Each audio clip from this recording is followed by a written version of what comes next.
இப்போ நான் ரூம்லேருந்து கிளம்புறேன் மேட்ச் பார்க்குறதுக்கு, சேப் பார்க்கறதுக்கு. இந்த டிவிக்கு சம்மந்தப்பட்டது எதுவுமே வந்து சேப் பார்க்கறதுலாம் நாட் அலோடு. அதனால் வந்து நான் ஃபேஸ் மாஸ்க்காக கூட இதை வந்து நான் கொண்டு போகலை. யாருமே வந்து டிவிக்கு சம்மந்தப்பட்டது எதுவுமே கொண்டு வராதிங்க. கொண்டு வந்தீங்கன்னா சும்மா போலீஸ் வந்து கேள்வி கேட்பாங்க, ஃபைன் அடிப்பாங்க, தூக்கி உள்ளெல்லாம் வைக்க மாட்டாங்க, சும்மா ஃபைன் போடுவாங்க, இல்லாட்டி வெளியே அனுப்பிச்சிடுவாங்க. அதனால் நான் வந்து டிவிக்கு சம்மந்தப்பட்டது எதுவுமே எட்டு போகல. நீங்களும் எடுத்துகிட்டு வராதிங்க. இந்த கிளாஸ் ஒன்று வாங்கினேன் சரிங்களா, ஸ்டீல் கிளாஸ், இதை போட்டு போகணுன்ட்டு வாங்கினேன். இதையும் நான் போட்டு போகலை சரிங்களா, எனக்கு இந்த மாஸ்கே போதும். அதுக்கப்புறம் வந்து என்னோடய Australia flag.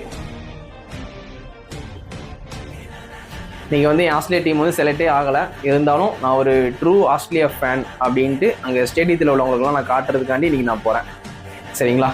India versus Zimbabwe match எல்லாருமே டிவியில் பாருங்கள். டிக்கெட் வந்து நான் சேல்ஸுன்னு போட்டேன், என் டிக்கெட்டே சேல்ஸுன்னு போட்டேன். அதுக்கப்புறம் நானே போகலான்னு மனசை மாற்றிக்கிட்டேன்.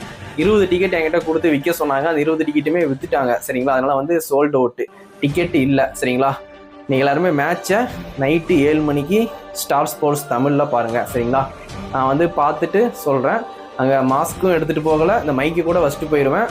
அந்த கூலிங் கிளாஸு ஸ்டீல் கிளாஸ் கூட நான் எடுத்துகிட்டு போகல, இந்த பிளாக் கலர் மாஸ்க் மட்டும் போதும்.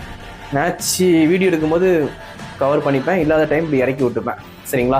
என் ஃபேஸில் யாரும் பார்க்கணுன்னு அங்கே உள்ளவங்க, அதுக்காண்டி தான். மறக்காமல் இன்றைக்கி மேட்சை டிவியில் பாருங்கள்.